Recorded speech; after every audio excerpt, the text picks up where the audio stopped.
Chapter 17. Springtime.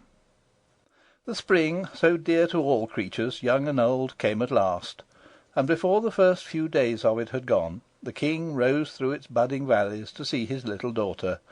He had been in a distant part of his dominions all the winter, for he was not in the habit of stopping in one great city, or of visiting only his favourite country houses, but he moved from place to place, that all his people might know him.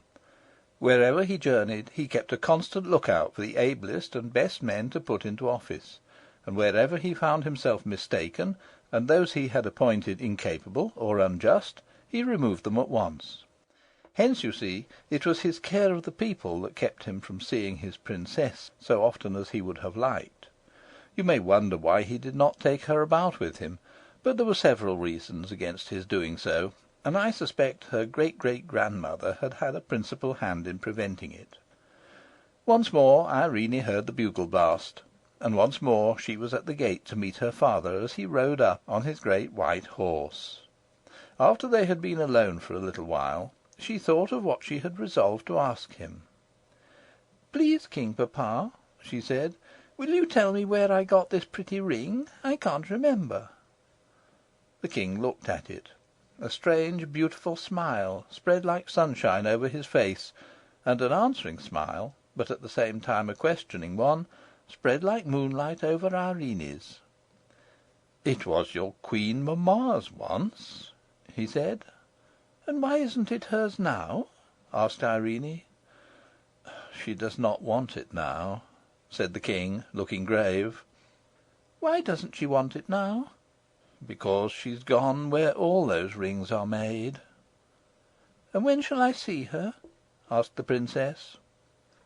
"Not for some time yet," answered the king, and the tears came into his eyes.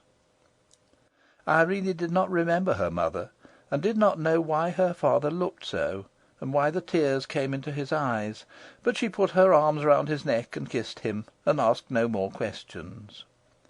The king was much disturbed on hearing the report of the gentlemen at arms concerning the creatures they had seen, and I presume would have taken Irene with him that very day, but for what the presence of the ring on her finger assured him of. About an hour before he left, Irene saw him go up the old stair, and he did not come down again until they were just ready to start, and she thought with herself that he had been up to see the old lady. When he went away, he left another 6 gentlemen behind him, that there might be 6 of them always on guard. And now, in the lovely spring weather, Irene was out on the mountain the greater part of the day.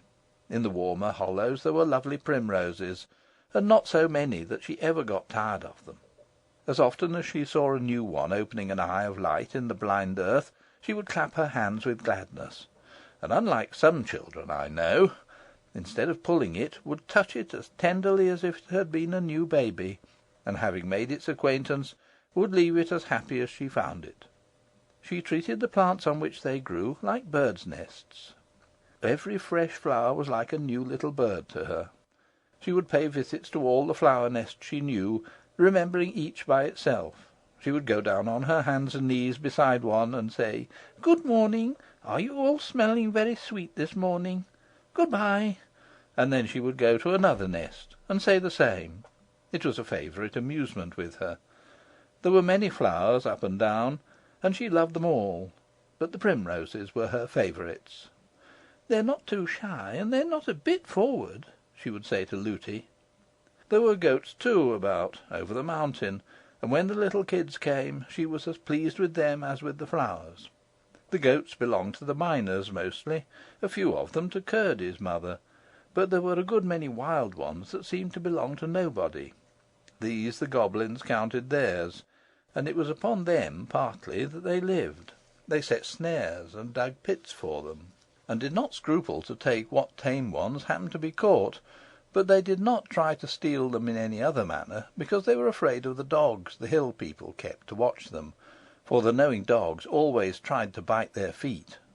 But the goblins had a kind of sheep of their own, very queer creatures, which they drove out to feed at night, and the other goblin creatures were wise enough to keep good watch over them, for they knew they should have their bones by and by. End of Chapter 17.